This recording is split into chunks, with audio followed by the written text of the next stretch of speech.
Isma Syahidatu Salimah, NPM 20030200021. Saya dari Prodi S1 Perbankan Syariah kelas B. Di sini saya akan mempresentasikan tentang pengertian ulumul hadis untuk memenuhi tugas UAS mata kuliah ulumul hadis.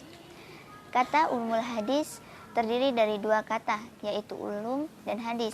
Ulum adalah kata jamak dari ilmi yang artinya ilmu, sedangkan hadis menurut Ibnu Hamzur berasal dari bahasa Arab, yaitu al-hadis yang berarti al-jadid yang baru dan al-habar kabar atau berita.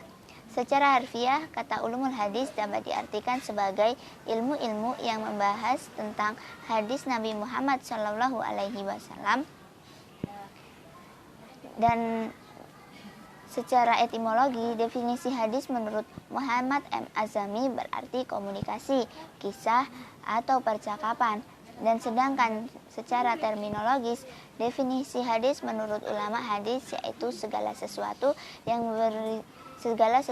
yang diberikan dari Nabi Muhammad SAW, baik berupa sabda, perbuatan, takrir, sifat maupun hal ihwal Nabi Muhammad SAW.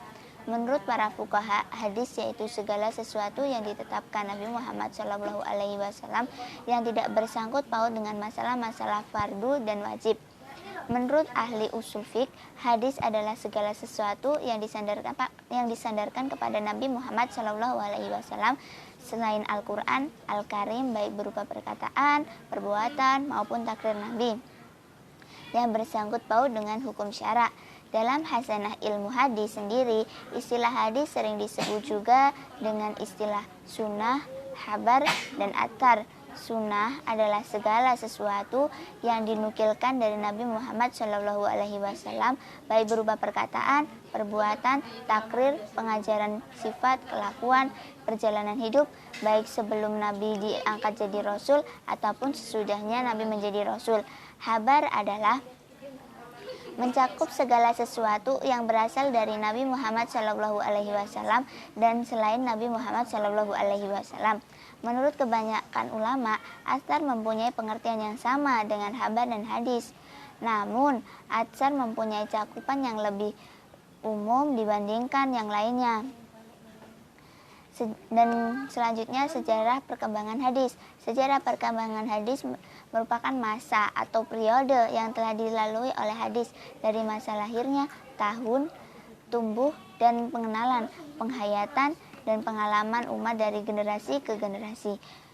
Menurut Muhammad Hasbi Ash-Shadiqi sendiri, pembagian perkembangan hadis beliau bagi menjadi 7 periode, yaitu masa Rasulullah SAW, masa Khulafaur Rasyidin pada tahun 11 Hijriah sampai 40 Hijriah, masa sahabat kecil dan tabi'in, masa abad kedua dan ketiga Hijriah, masa mentahsyikan hadis dan penyusunan kaidah-kaidahnya, masa abad keempat hingga tahun 656 Hijriah hingga sekarang ini.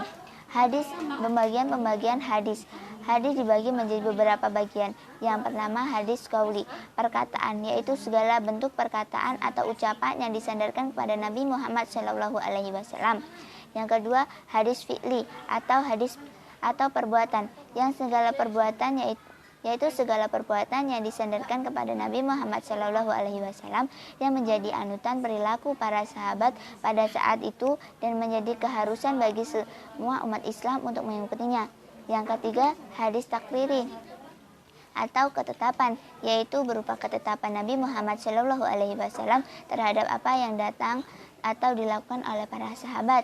Yang keempat, hadis hami atau keinginan, yaitu hadis yang berupa keinginan atau hasrat Nabi Muhammad SAW yang belum terrealisasikan. Yang kelima, hadis ahwali atau hal iwal, yaitu hadis yang berupa hal iwal Nabi Muhammad SAW. Mungkin sekian presentasi dari saya tentang pengertian hadis dan pembagian hadis. Jika ada kesalahan saya mohon maaf, dan kepada Allah saya mohon ampun. Saya akhiri. Wassalamualaikum warahmatullahi wabarakatuh.